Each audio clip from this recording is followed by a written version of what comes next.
Well, you folks really do care about details. Obsession to detail pilot.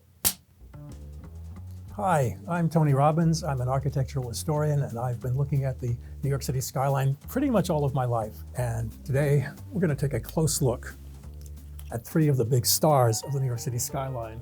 The Woolworth Building, which is downtown, the Chrysler Building, and the Empire State Building, which are both in Midtown. Please note, these models are not to scale and they are not life size, although you certainly don't need to be an architectural historian to know this.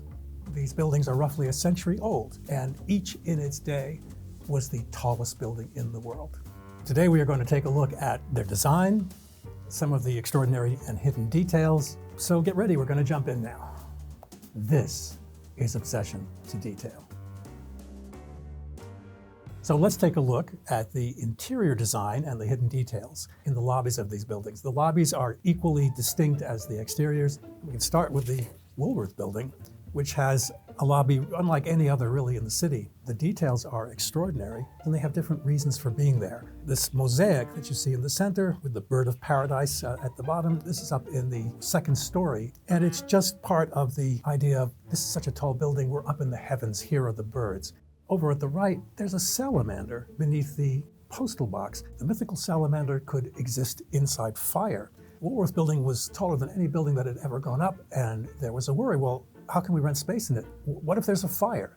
You can't worry about that. The building is built with fireproof construction, and the salamander is there as a symbol of its fireproofness. The building is fireproof because it's made of steel with terracotta cladding inside. This is about as fireproof as we can get. The materials in the lobby, nothing is wooden. It's all metal or mosaics. The building is as fireproof as it can be. Over on the left, this is something I haven't seen in any other lobby in any building in New York. There are a series of caricatures, there are a dozen of them, of people involved in putting the building up. The one in the upper corner here, this man with the specs, who's holding a model of the building, as you might guess, that's the architect, Cass Gilbert. This was the building that made his career. And below him, that's Frank W. Woolworth, founder of the Woolworth Corporation, the client for the building. Woolworth's stores in New York are known as the five and dimes because things cost originally a nickel, 5 cents, or a dime, 10 cents. And here he is shown paying for his building, which he paid for in cash, with nickels and dimes. It's a lot of nickels and dimes. The centerpiece of the lobby is a huge crossing vault covered in mosaics. Mosaics are very expensive material. You generally find them in churches. In this case, they're here to illuminate the lobby, but they're modeled on a religious building, a tomb in Ravenna in Italy, a 5th century AD tomb, the Mausoleum of Galla Placidia. The lobby is actually a bit larger than the actual tomb, but the modeling is clear if you look at the design. The building actually had two clients. There was the Woolworth Company, and then he partnered with the Irving National Bank. The lobby is in two parts. The front part that we're looking at the details of, that's Woolworth's part. The rear is the bank's, and they were up on the second floor. I think in Britain you call the first floor. So there's a giant staircase leading up to it, and at the top is a huge skylight, which originally sunlight came through it. It's been built over since then, with images of all the great financial powers of history, all the different nations with their symbols. And it's set up as a shopping arcade, really the first time that stores have been brought into an office building lobby in New York, modeled after the arcades of Paris. Up in the second floor, there are two murals. They look like Italian triptychs. One represents commerce and one represents labor, because this is a secular building. But the architecture suggests religious models. And the building became known, once it was open, as a cathedral of commerce. There was an opening dinner, and a local divine, S. Parks Cadman, gave the grand opening dedication, and that's what he called it, the Cathedral of Commerce, and the name has stuck ever since. So next, let's take a look at the Chrysler Building. It's unusual in being a triangular lobby. That relates to the building's style, which is what we call today Art Deco. One of the characteristics of Art Deco is the use of stylized geometric patterns, triangles, chevrons, all sorts of points. And this is an unusual case where the shape of the lobby actually falls into that.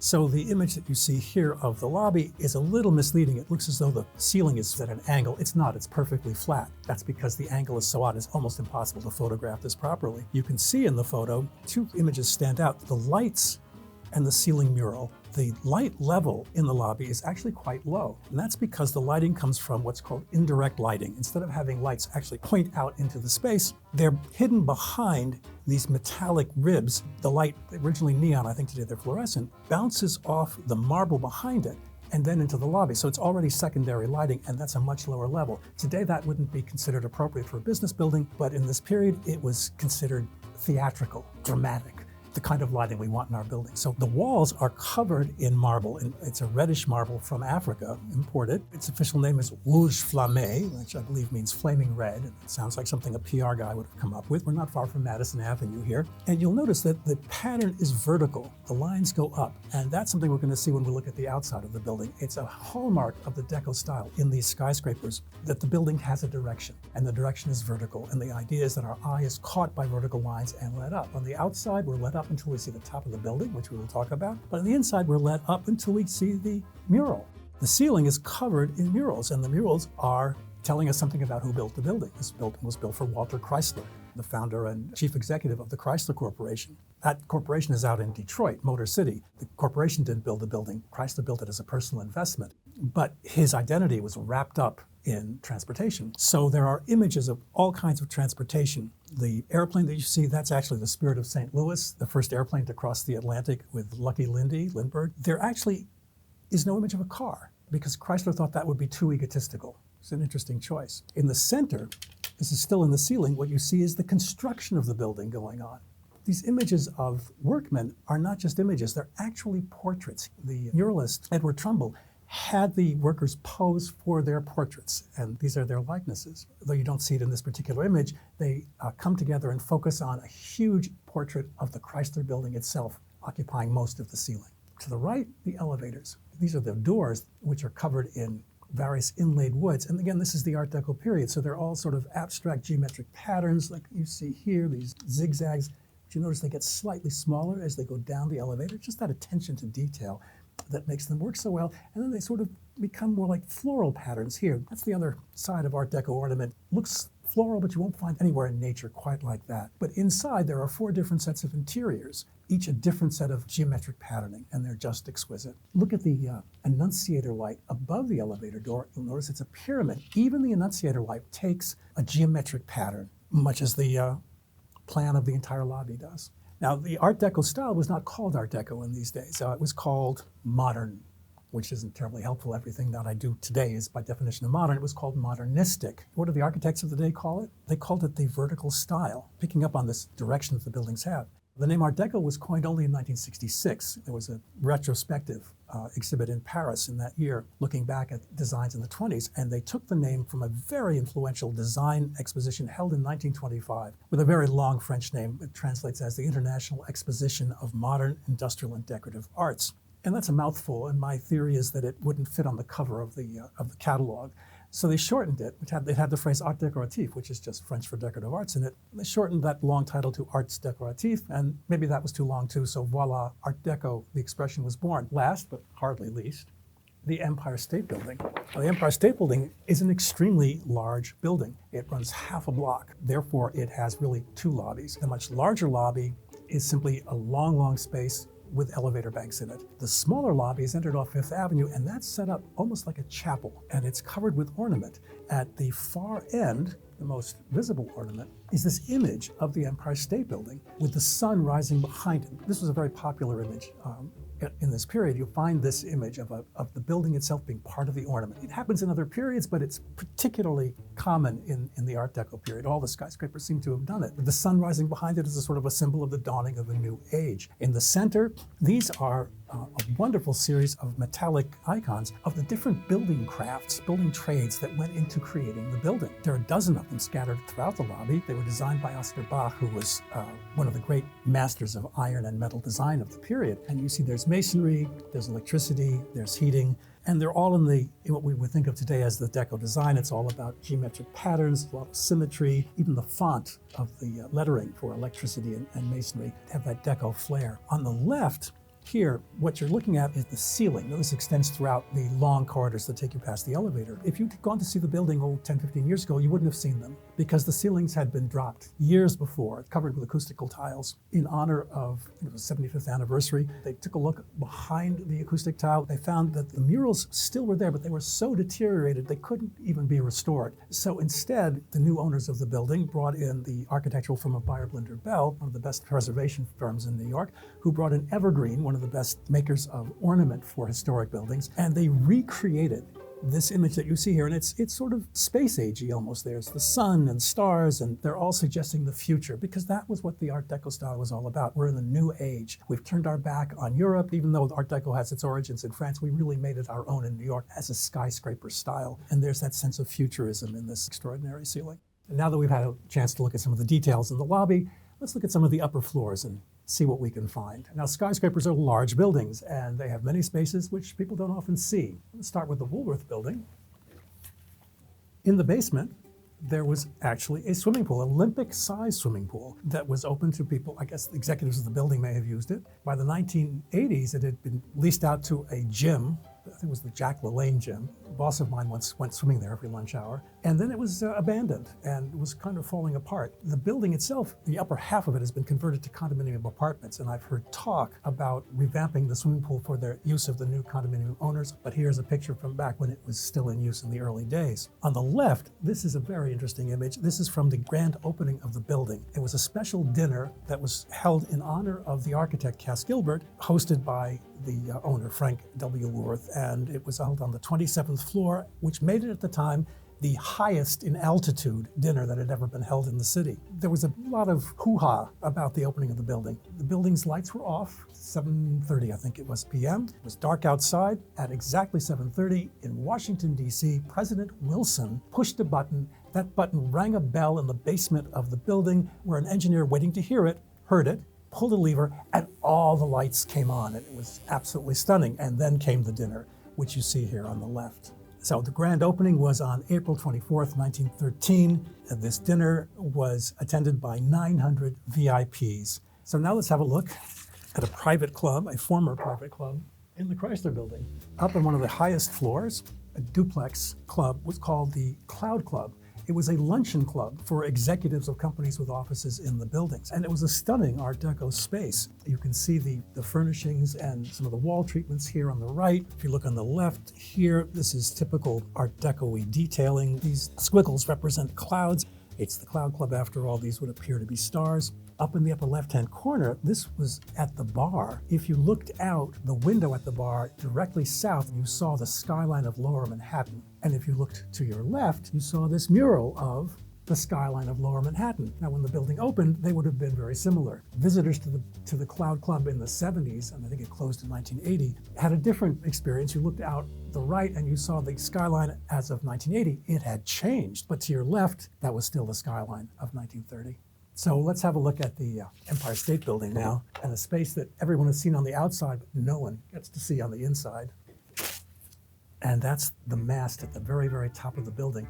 This was built, as you see on the left, with the intention of being a mooring mast for dirigibles. This is before the Hindenburg disaster put an end to dirigibles as a viable means of transportation. And the idea was that the dirigible would float into Manhattan, tie up at the top of the mooring mast, an open-air staircase would descend, and you, the passenger, would pick up your bags and walk down the staircase in the open air to the 100th floor of the Empire State Building and be whisked to Midtown Manhattan. This is the best and latest in modern transportation. Only one problem, it never really worked because there were updrafts of 40-mile-an-hour winds coming at you as you tried to walk down those open-air stairs. But it really wasn't built with so much with that in mind as it was built with the idea of we have to be the tallest building. There was this huge competition that was going on in New York all through the 20th century. 6 of the 7 buildings which claimed the title of world's tallest building in the 20th century, 6 were in Manhattan.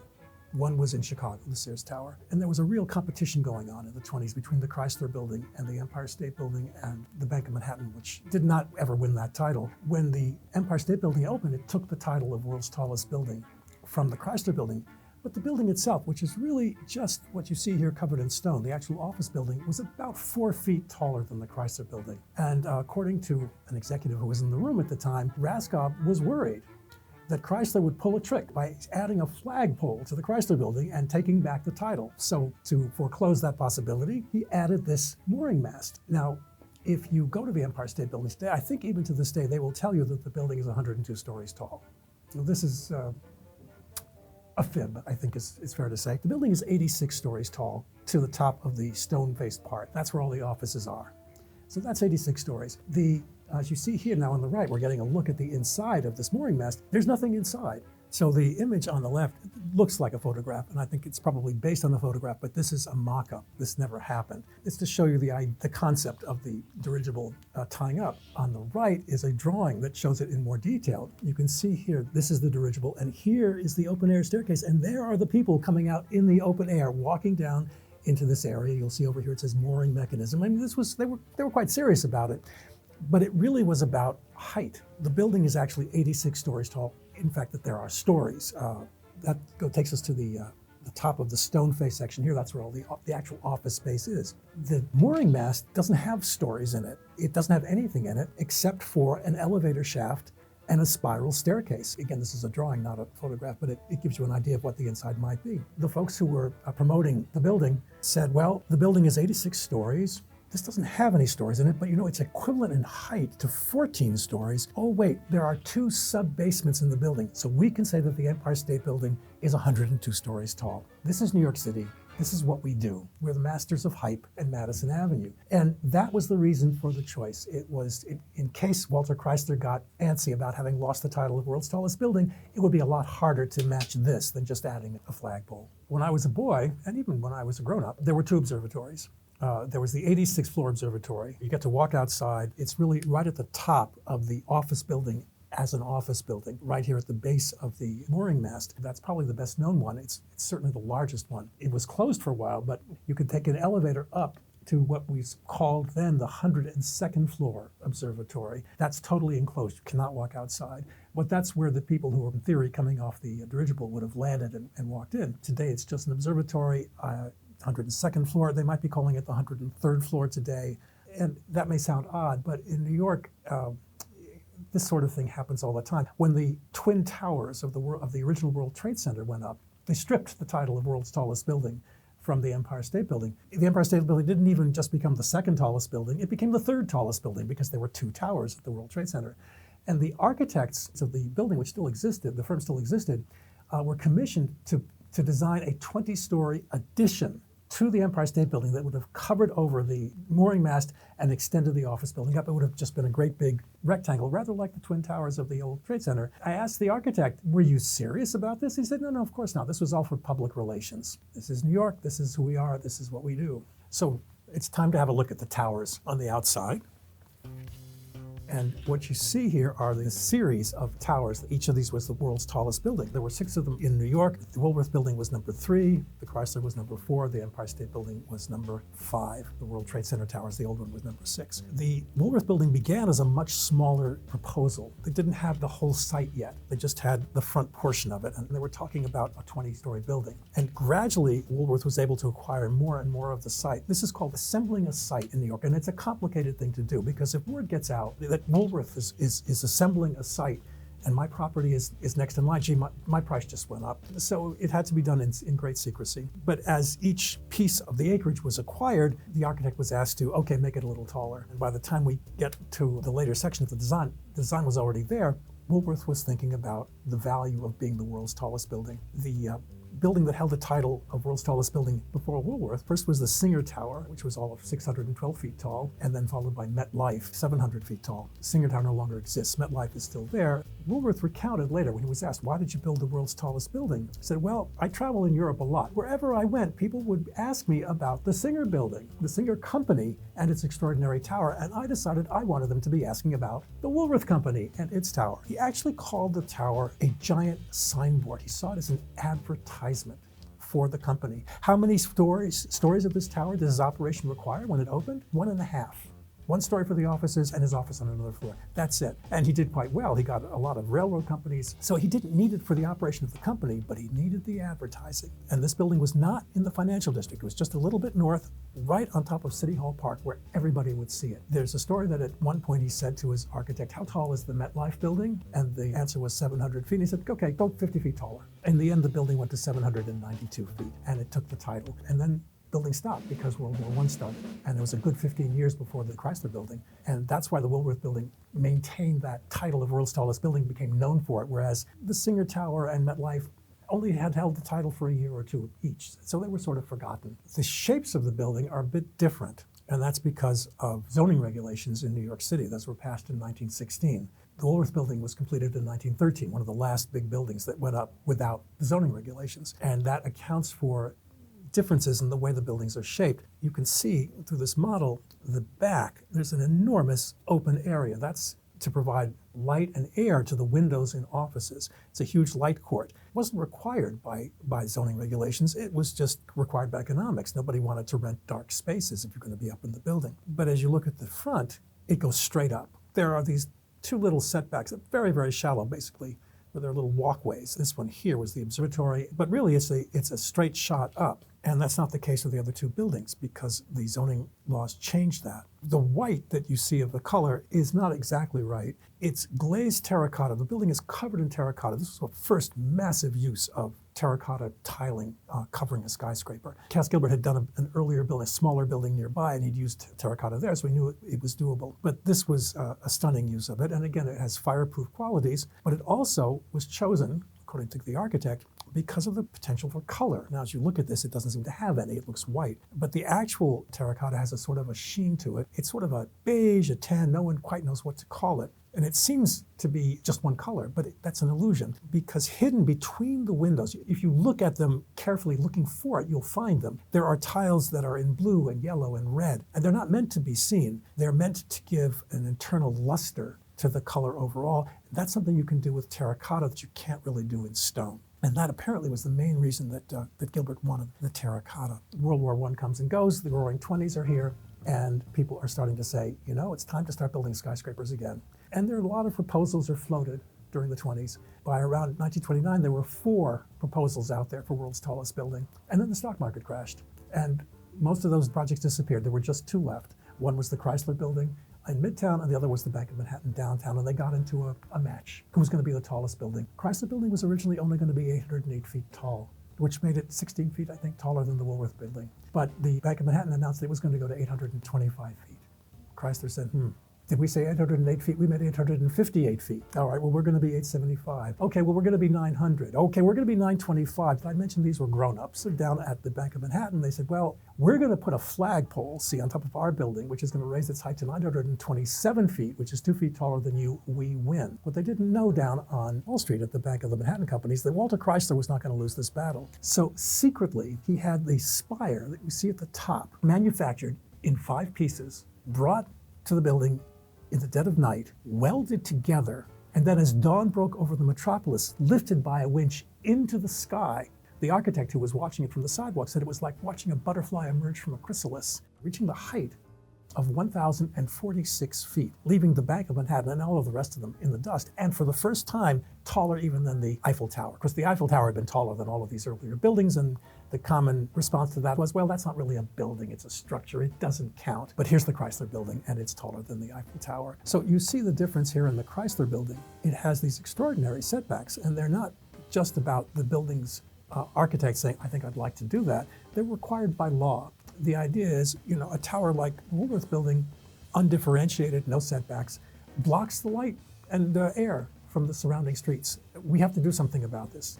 And there were a lot of discussions. We had talk about a height limit. We have never had an absolute height limit in New York City. Apparently we like height.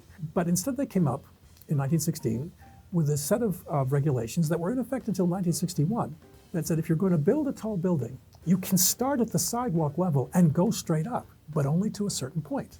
That point is determined by a formula based on the width of the street, the area of the lot, and a number assigned to this part of town by the zoning resolution. When you hit that point, the law defines a diagonal line going in.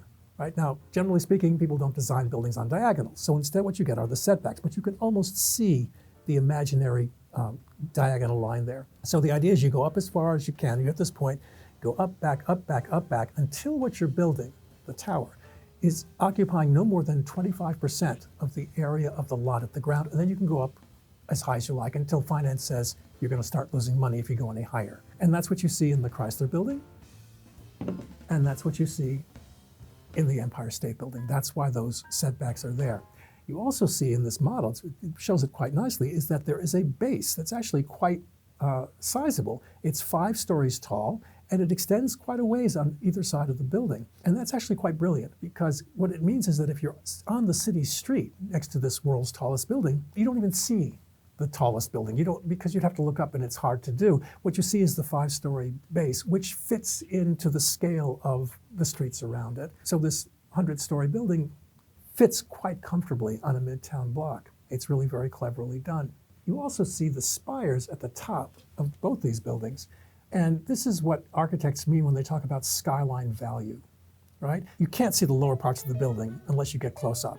You have to be fairly near. But the skyline part, the very top, that's going to be seen from miles and miles and miles around. So that's where you're going to put the extra effort in terms of the design. And you see that in terms of these receding circles with their triangular windows leading up to that extraordinary spire that made sure it would be the world's tallest building.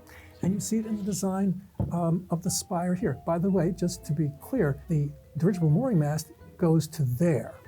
This is a television antenna mast that was added after World War II. It really has changed the silhouette of the building. If you see a picture of the building without that mast, it's got a clunkier look. It almost looks a bit more Art Deco than it does now, because that spire really has changed the perspective. Now, the lobby has wonderful ornamentation expressing the point of view of who the building was built for. Again, this is typical of the Deco period. Not exclusively, it happens in other periods, but it's very common in this period. But it also shows up on the outside. A little harder to find. You need to look for it because it's up at the 20-something floor. But I think you can see it here in this image. There are what look like loving cups with wings. These are actually very precise copies of the hood ornament of a 1929 Chrysler automobile, but blown up to a 20-foot wingspan. They're practically identical. And then between them, there are circles and lines. The circles represent tires. They have little circles within them that are the hubcaps, and they're connected by lines which represent the old running board of a 1929 Chrysler. So there is the image of Mr. Chrysler's company on the outside. Up at the top, these are eagle's heads, and those are more like the gargoyles on, say, Notre Dame Cathedral. And when you get up to the top, it's all about geometry. It's all about triangles and curves and the extraordinary silver quality of the tower.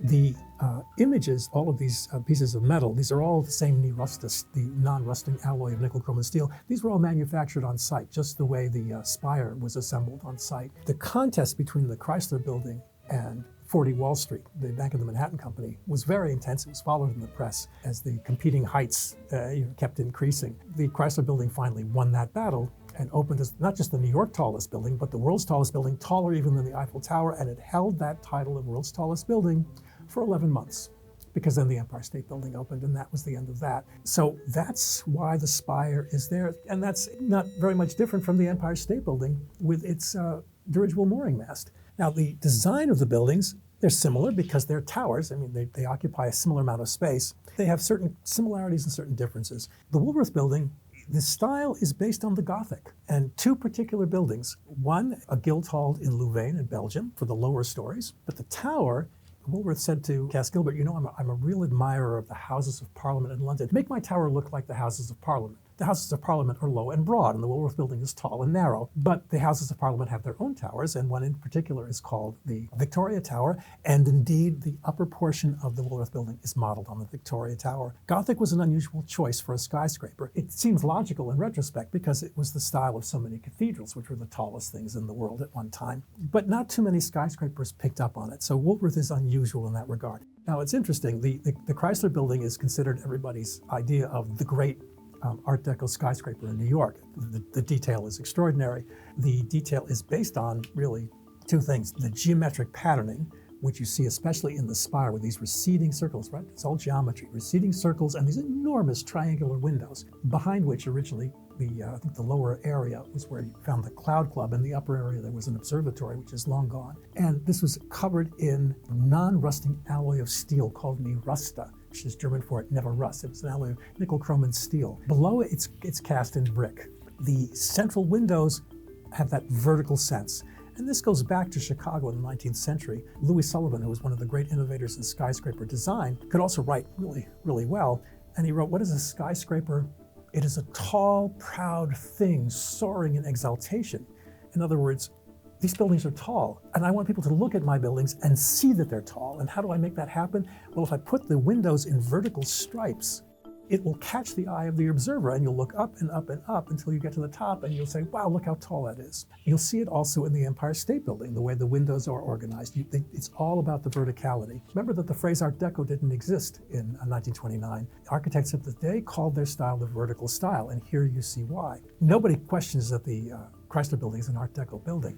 The Empire State Building, it's a bit more sedate. There's less ornament. I was fortunate enough to meet and interview the architect's widow back in, I think, 1981, when the Empire State Building became an official city landmark. Her husband had long since passed on, but she said, he hated what you all now call Art Deco. He used to make a face when he saw the Chrysler Building. He called it the Little Nemo School of Architecture. His idea of beautiful architecture were the austere Romanesque cathedrals of the south of France. So I think you see some of that sensibility here, not nearly as much ornament until you get to the top with the mooring mast. I'm sorry, that's Art Deco. Mr. William Lamb was the designer of the firm. The rest of it is, it's somewhat more austere. They're about a year apart, and they're often thought of as almost fraternal twins on the New York skyline. When these buildings went up, each one of them was the latest and the greatest, and the most modern, and the tallest, of course. And now they're 100 years old or more. Each one of these is now an official New York City historic landmark. They've become historic markers. Will they even still be standing in 100 years? I don't know. I think if there's archaeology going on in a couple of hundred years in New York, it may be underwater archaeology, given the change in the climate. But I don't think they've lost a bit of their magic or the way they symbolize the city. And I don't think that's going to change anytime soon. We'll find out. So that's it. Video is done. We've looked at all the details, and we're done unless you want to keep going. And if you want to keep going, I can keep going. I am a tour guide. You wind me up and put me down on the sidewalk anywhere in the city, you won't be able to shut me up. There is an old saying said by an architect, God is in the details. The more we look, the more we see, and that's certainly true of skyscrapers like these.